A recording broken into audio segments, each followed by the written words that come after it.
नेपाली जनताको बुझाइको कमजोरीमाथि खेलबाड गरेर मनपरी गर्ने, जनतालाई मारेर राज्यको ढुकुटीमा मस्ती गर्दै झगडा खेल्दै बस्ने बेइमान नेताहरू विदेशीसँग मिलेर नचाहिँदो काम गरे हो नि यिनीहरू। ती सेना मारे हाम्रा दाजुभाइ हुन् नि, प्रहरी मारे हाम्रा दाजुभाइ हुन् नि, ती माओवादी जो हाम्रा दाजुभाइ हुन् नि, आफ्ना दाजुभाइ मारेर राज्यका सुरक्षा अङ्गका ब्यारेक हानेर आएकाहरूले चलाएको शासन व्यवस्थाका कारण हाम्रो यो दुर्गति भएको हो। ती बन्दुकीहरूलाई सांसद बनाए, तिनीहरूले नै त्यो राज संस्थालाई हटाए।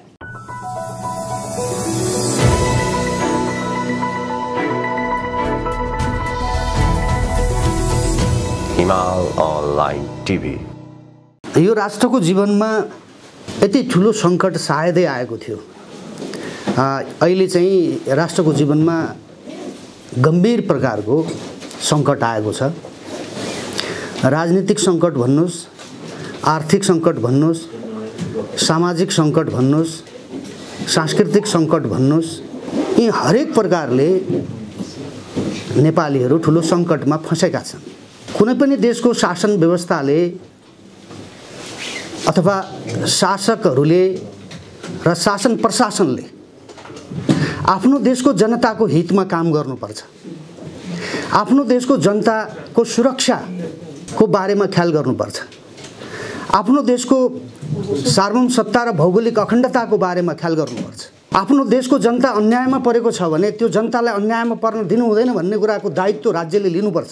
आफ्नो देशको जनता कहीँ कतैबाट अन्यायमा पर्यो भने त्यसलाई न्याय दिने, सुरक्षा दिने, उसको जीवन बचाइदिने दायित्व कुनै पनि राष्ट्रको सरकारको हुन्छ, त्यो व्यवस्थाको हुन्छ। यो देशको शासकहरूले, यो देशका राजनीतिक पार्टीहरूले र नेतृत्वहरूले यी सबै कुरालाई तिलाञ्जली दिए, महत्त्व दिएनन्।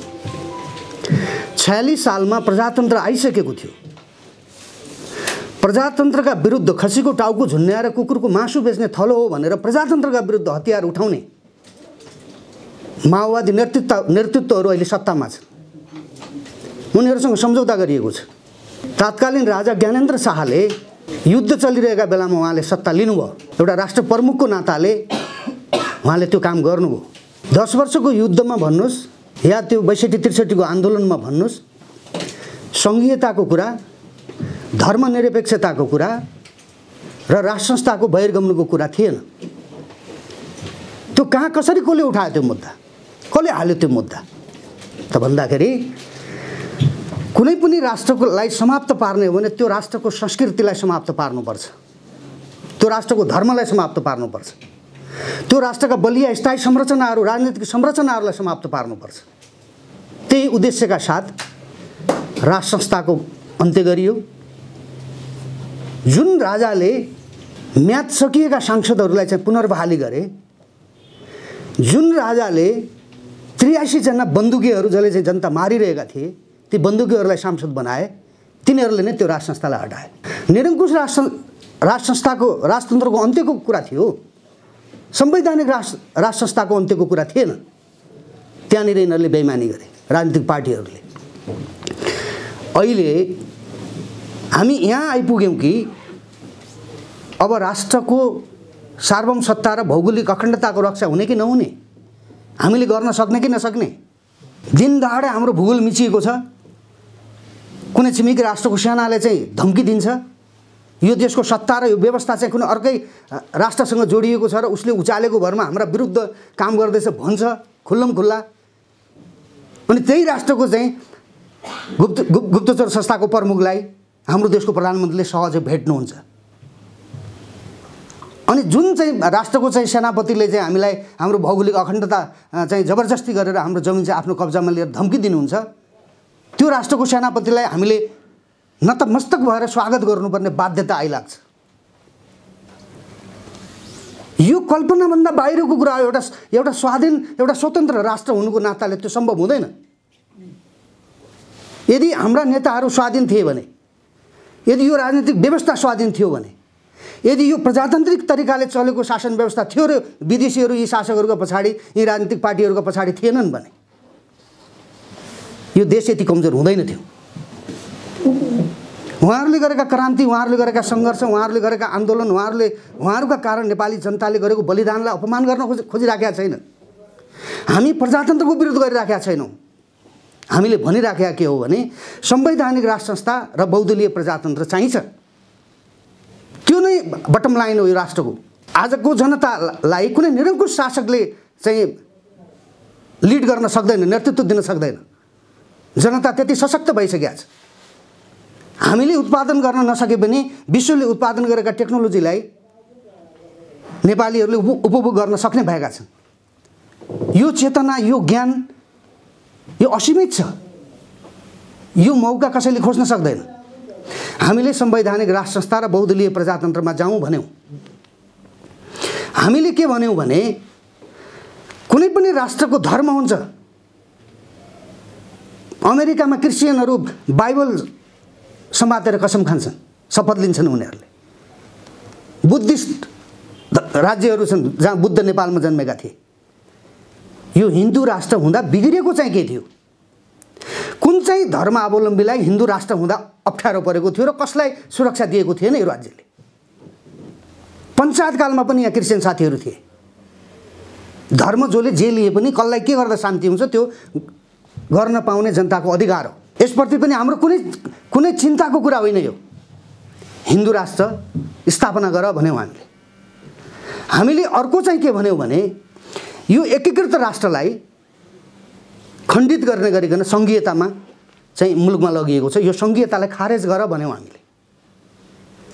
जनतालाई रोटो र भोटोको चाहिँ समस्या भएको देशमा, रोजगारीको चाहिँ व्यवस्था नभएको देशमा, अर्काका देशमा कमारो भएर चाहिँ जिन्दगी बिताउनु पर्ने नेपालीहरूको बाध्यता चाहिँ को एउटा जिन्दगी बाँच्नेहरूको देशमा नेता र कार्यकर्ता पाल्नका निमित्त सङ्घीयता किन बनाएको?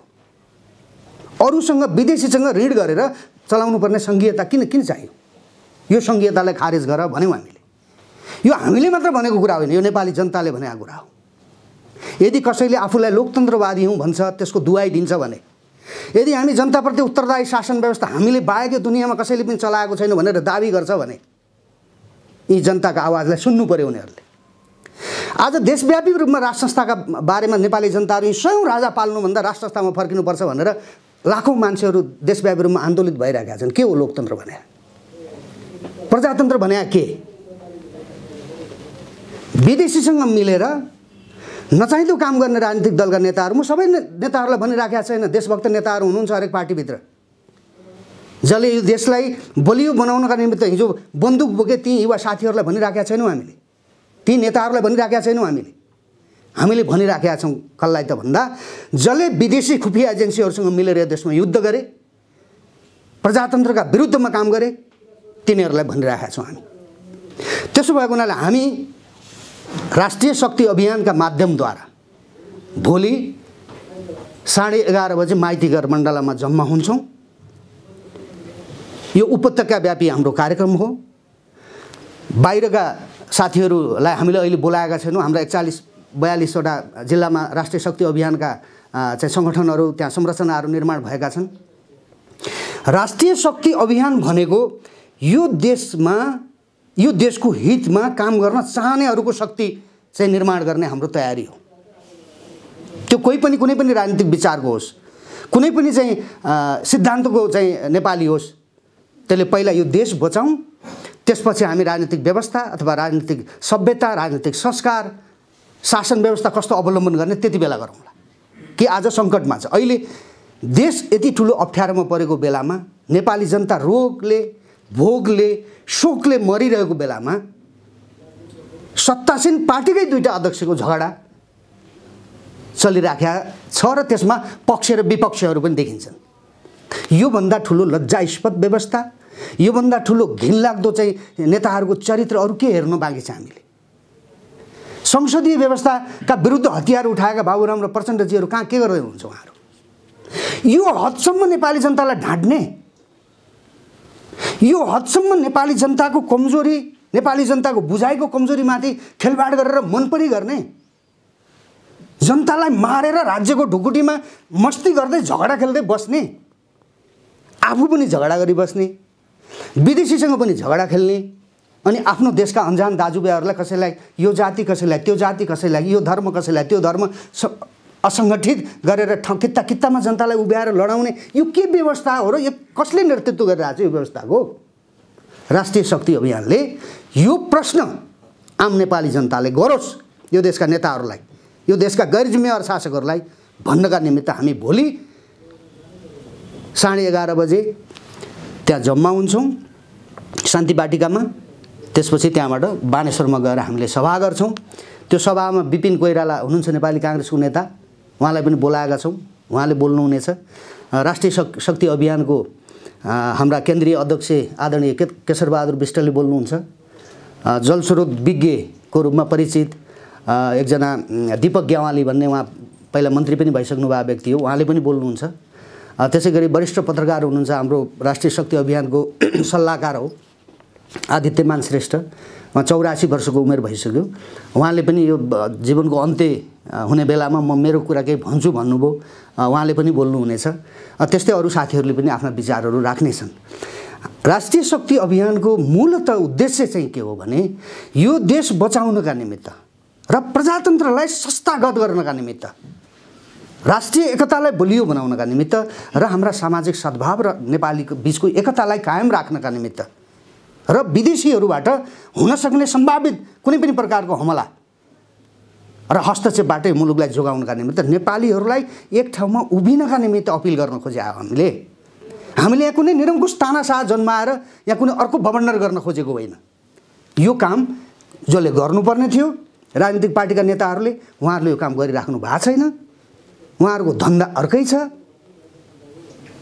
यदि नेपाली जनताले हामीले भनेअनुसार अथवा नेपाली जनताले जे बुझिराख्नु भएको छ अहिले त्यही कुरा हामीले बुझेर भन्या हो र त्यतापट्टि हामी गएनौँ, संवैधानिक राष्ट्र संस्था र बहुदलीय प्रजातन्त्रमा हामी फर्किएनौँ भने यो राष्ट्रलाई सबै धर्म अवलम्बीहरूको रक्षा हुने गरिकन हिन्दू राष्ट्र, सनातन हिन्दू राष्ट्र कायम राखेनौँ भने र यो सङ्घीयता, यो घाँडो, यो आर्थिक हिसाबले पनि बेहोर्न नसक्ने, यो हाम्रो भौगोलिक अखण्डतालाई खण्डित गर्ने गरिकन ल्याइएको जुन सङ्घीयता छ, यो सङ्घीयता खारिज गरिएन भने यो मुलुक जीवित रहन सक्ने कुनै सम्भावना हामीले देखेका छैनौँ। त्यसो भएको हुनाले राष्ट्रिय शक्ति अभियानले आम नेपाली दाजुभाइ दिदीबहिनीहरूलाई अब असङ्गठित भएर होइन, हामी एकै ठाउँमा उभिएर यी तीनटा काम गर्न सक्यौँ भने, सङ्घीयतालाई खारेज गर्न सक्यौँ भने, हिन्दू राष्ट्र, सनातन हिन्दू राष्ट्रलाई कायम राख्न सक्यौँ भने र राष्ट्र संस्थालाई पुनर्स्थापना गर्न सक्यौँ भने मात्र यो राष्ट्रको रक्षा हुन सक्छ र नेपाली जातिले यो देशभित्र बस्ने र बाँच्न पाउने सहज वातावरण बन्न सक्छ। यदि त्यो भएन भने यी राजनीतिक नेतृत्वहरूलाई हामीले त्यहाँ बस्न दियौँ, सत्ता सञ्चालन गर्न दियौँ भने यिनले कुनै पनि बेलामा यो देश युद्धमा जान्छ। त्यो जातीय दङ्गामा जान सक्छ, साम्प्रदायिक दङ्गामा जान सक्छ, धार्मिक दङ्गामा जान सक्छ। जब देश युद्धमा गइसक्छ त्यसपछि राज्यका चाहिँ हाम्रा सुरक्षा अङ्गहरू हिजो जसरी चाहिँ फसाइएको हो नि नेताहरूले, बेइमान नेताहरू विदेशीसँग मिलेर नचाहिँदो काम गरे हो नि यिनीहरूले। ती सेना मारे हाम्रा दाजुभाइ हुन् नि, प्रहरी मारे हाम्रा दाजुभाइ हुन् नि, ती माओवादी जो हाम्रा दाजुभाइ हुन् नि, आफ्ना दाजुभाइ मारेर राज्यका सुरक्षा अङ्गका ब्यारेक हानेर आएकाहरूले चलाएको शासन व्यवस्थाका कारण हाम्रो यो दुर्गति भएको हो, यो राष्ट्रको अस्तित्व सङ्कटमा परेको हो। सबै कुरा यो बुझ्नुपर्छ। पत्रकार साथीहरूले पनि तपाईँहरूले गरेको यो जुन मद्दत छ, यो मद्दतको हामी ऋणी छौँ। राष्ट्रिय शक्ति अभियान ऋणी छ, किनकि यो काम हाम्रो मात्रै होइन, यो काम यहाँहरूको पनि हो। अझ हाम्रो भन्दा पनि यहाँहरूले लाखौँ करोडौँ नेपाली जनताका बिचमा हाम्रा विचारहरू, हाम्रा चाहिँ हाम्रा कार्यक्रमहरू अथवा हामीले मुलुकप्रति गरेको जुन चिन्ता छ, ती चिन्ताहरू जनताको बिचमा जुन पस्किदिनुहुन्छ, यो नै हाम्रा लागि ठुलो सहयोग हो, मद्दत हो। यहाँहरूले पनि आफ्नो देशका लागि गरेको सकारात्मक कर्म हो भन्ने सम्झिदिनु होला। किनकि यो देश रह्यो भने मात्रै यहाँ केही कुनै पनि काम हामीलाई गर्न सहज हुन्छ। किनकि हिजो युद्धको बेलामा हामीले देखेका थियौँ, यहाँ कोही युद्ध संवाददाता भए, एउटा हातमा कलम अर्को हातमा बन्दुक बोकेर पनि हिँडे नेपालीहरू। त्यसो भएको हुनाले यो डिभाइडेड, कुनै पनि डिभाइडेड चाहिँ रोल खेल्ने प्रवृत्ति भएका मान्छेहरू भएको देशको कुनै पनि संरचना त्यो बलियो हुन सक्दैन। न त्यो पत्रकारिता बलियो हुन्छ, न त्यो समाज बलियो हुन्छ, न त्यो कुनै प्रशासन बलियो हुन्छ, न शासक बलियो हुन्छ, न समाज चाहिँ बलियो हुन्छ। त्यस्तो भएको देशमा विदेशीहरूले सहजै आफ्नो उपस्थिति देखाउन सक्छन्। अहिले हामीसँग भूगोल छ, हामीसँग राज्य छ कि क्या हो भने जस्तो हाम्रा सुरक्षा अङ्गहरू पनि देखिन्छन्, तर सबै काम विदेशीहरूबाट भइराखेको छ, यो देखिन्छ। किनभने चिनको चाहिँ परराष्ट्र मन्त्री, विदेश मन्त्री उहाँ सायद आज आउँदै हुनुहुन्छ। अस्ति भर्खरै रको प्रमुख आएर गए, फेरि चाहिँ त्यहाँको चाहिँ सचिव आएर, भारतको सचिव आएर गए। यो कत्रो चिन्ता विदेशीहरूलाई, यो किन भएको हो त भन्दाखेरि यो देशका शासकहरूले हाम्रा शासन प्रशासन हाम्रा सुरक्षा अङ्गहरूलाई कमजोर बनाइदिए। विदेशीहरूले भारतले चाहिँ आफ्नो यो हाम्रो देशबाट आफ्नो सुरक्षा खतरा देख्यो।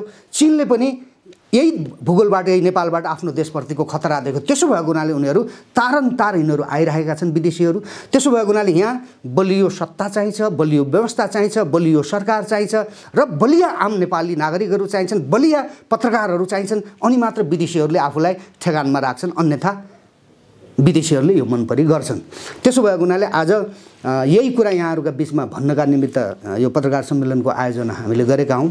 आइदिनु भयो। म धेरै लामो भाषण गरेर भन्नुपर्ने केही कुराहरू छैनन् धेरै। मैले भने यी तीनटा कुरा गर्नुपर्ने छ। राष्ट्र संस्थाको स्थापनाका निमित्त आम नेपालीहरूलाई हामी अपिल गर्छौँ, यो धर्मनिरपेक्षतालाई खारेज गरेर सनातन हिन्दू राष्ट्र सबै धर्मावलम्बीहरूको सुरक्षा सहितको ग्यारेन्टी सहितको चाहिँ हिन्दू राष्ट्र कायम राखिनुपर्छ र यो सङ्घीयता चाहिँ यो विदेशीको डिजाइनमा ल्याएको सङ्घीयता हो, यो सङ्घीयताको खारेज गर्नुपर्छ भन्ने कुरा हामी भोलि यो कुरा हाम्रो अध्यक्ष केशरबहादुर विष्टले पनि भन्नुहुन्छ, अरू साथीहरूले पनि भन्नुहोला। कसैलाई चित्त बुझ्दैन यो मुद्दा भने पनि पहिला राष्ट्रको रक्षाका निमित्त हामी एक ठाउँमा आउँ भनेर हामी अपिल गर्छौँ। मैले आफ्नो विचार मैले राखेँ। यहाँहरूका केही प्रश्नहरू छन् भने म त्यसको उत्तर म दिउँला। मेरो एउटा प्रश्न छ। के छ? यहाँले भन्नुभयो कि गणतन्त्र विदेशीहरूले ल्याइदिएका र विदेशीहरूले सञ्चालन गर्छन् प्रत्यक्ष अप्रत्यक्ष रूपमा। तपाईँले भने जस्तै राज संस्था फर्कियो भने विदेशीको प्रभाव र विदेशीको भूमिका चाहिँ हुँदैन, सो त हटेर जान्छ भनेर जनताले कसरी पत्याउने? अब यसमा तपाईँलाई धन्यवाद छ। यसमा चाहिँ हामी स्पष्ट छौँ। राष्ट्रिय शक्ति अभियानले के भनेको छ भने अब हुने कुनै पनि परिवर्तन, अब हुने कुनै पनि व्यवस्था त्यो नेपाली जनताका तागतमा हुनुपर्छ र स्वाधीन हुन्छ। त्यो अबको परिवर्तन भनेको त्यो विदेशीहरूद्वारा हुने परिवर्तन त्यो नेपाली जनताले स्वीकार्दैन। हामीले भनिराखेका छौँ, खुद हाम्रो राष्ट्रिय शक्ति अभियानको तर्फबाट मैले प्रवक्ताको हैसियतले मैले भनिराखेको छु, यी नेपालका नेताहरूले दलाल भए यिनीहरू अनि देश कमजोर भयो भनिराखेको छु। मैले त्यही प्रवृत्तिको अर्को कुनै शासक खोजेको होइन। हामीले त्यो नेपाली जनताले खोजेको होइन। नेपाली जनताकै तागतमा आउनुपर्छ। नेपाली जनतासँग सहकार्य गर्ने राज संस्था खोजेको, हामीले प्रजातान्त्रिक राज संस्था खोजेको। यो यस्तो निरङ्कुशता भन्दा चाहिँ प्रजातन्त्र भन्ने, लोकतन्त्रवादी हौँ भन्ने, तर व्यवहार र चरित्र निरङ्कुश अहिले प्रचण्ड र चाहिँ के अरे हाम्रो ओली निरङ्कुश हुनुहुन्न उहाँहरू? कति प्रजातान्त्रिक हुनुहुन्छ उहाँहरू? सक्नुहुन्छ तपाईँहरूले उहाँहरूलाई भेट्नलाई? कोही आम नागरिकले सक्छ उहाँहरूलाई भेट्नलाई? त्यसो भएको अब यस्तो अब विवेकी शासक अब यो देशले थाम्दैन, नेपाली जनताले मान्दैनन्। त्यसो भएको हुनाले राज संस्था होला, यति सानो देशभित्र यहाँको व्यवस्था परिवर्तन गरिदिने, मन्त्री बदलिदिने, प्रधानमन्त्री बदलिदिने, पुलिसका आइजिपी बदलिदिने, सेनापति बदलिदिने तागत राख्ने विदेशीहरूले राज संस्थालाई राजालाई प्रभावमा पार्दैनन् भन्न सकिँदैन। तर नेपाली जनताले खबरदारी गर्नुपर्छ। नेपाली जनताका तागतमा आउने हो भने आऊ, नआऊ भन्नुपर्छ व्यक्तिगत रूपमा चाहिँ। तर राष्ट्रिय शक्ति अभियानले यो कुरालाई जोडले उठाउँछ है। राजालाई संयमित भएर बस्न अनुरोध गर्छौँ हामी। संयमित भएर बस्नुहोस्, अझै पनि बस्नुहोस्, केही फरक पर्दैन। नेपाली जनताले बुझ्दैछन् कुनै न कुनै दिन यो राष्ट्रको रक्षाको आधार हो त्यो जुन संस्थाले यो राष्ट्र निर्माण गर्यो। त्यो संस्थालाई भित्तामा पुगाउने त ती उनीहरूको हालत खराब भइराखेको छ नि। हामीले गर्दाखेरि यिनीहरू कमजोर भइराखेका छन्। यिनीहरूको कुबुद्धि, यिनीहरूको उल्टो बाटो हामीले देखाइदिया बाटो हो त्यो।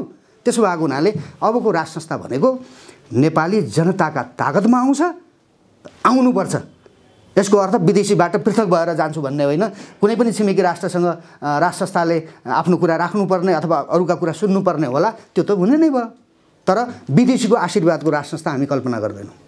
अब भोलिको प्रदर्शनको कुरा गरौँ। सरकारले यति बेला अझै पनि कोभिडको कारणले गर्दा भिडभाड नगर्नु, भेला जुलुस नगर्नु, सभा सम्मेलन नगर्नु भनेको छ।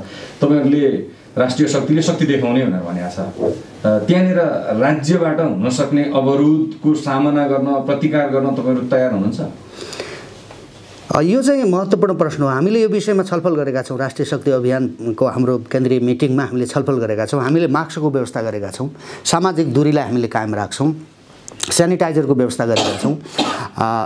यो अहिले कोभिडबाट आफ्नो सुरक्षा आफै गर्नुपर्छ। यहाँ राज्यले त कसलाई बचाइरहेको छ त? कोभिडको कारणले राज्यले बचाउँदैछ, नेपालीलाई बचाइराखेका छैन नि। त्यसो भएको हुनाले हामी आफै बाँचिराखेका छौँ। आफू बाँच्नका निमित्त हामीले त्यो केही सावधानीहरू त्यो अपनाउँछौँ।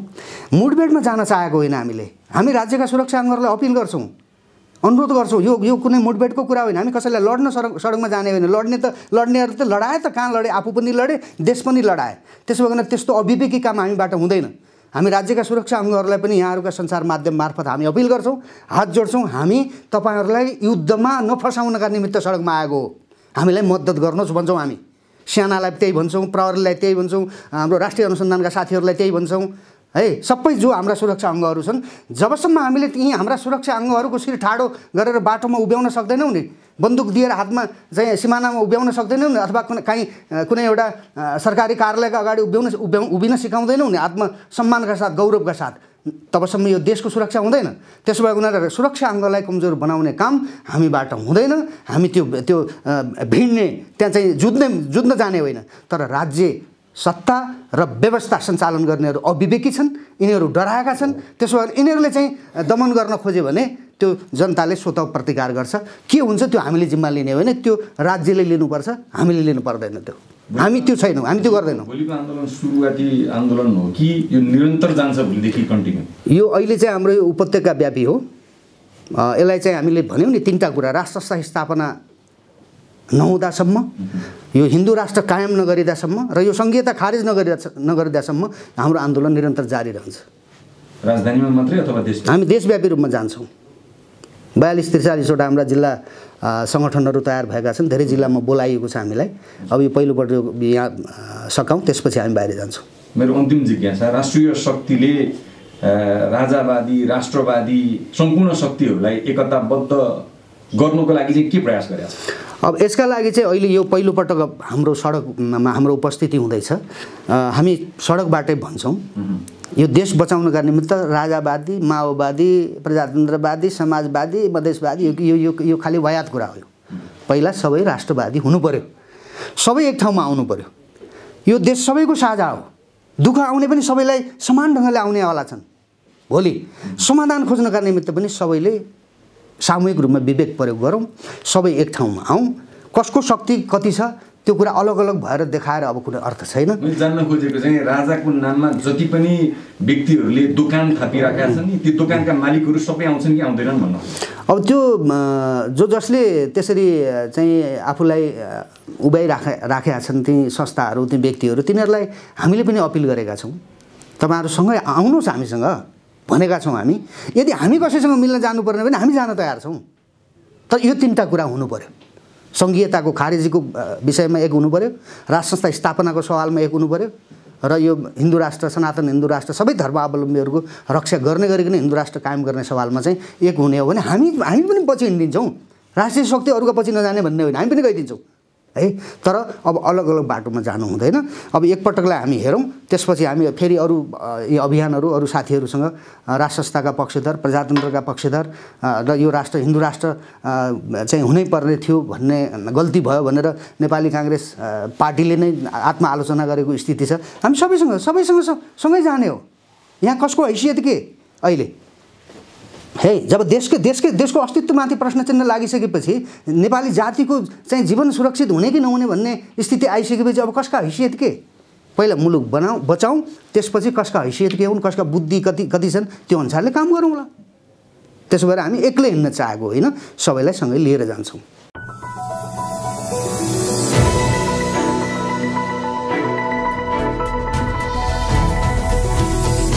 हिमाल अनलाइन टिभी।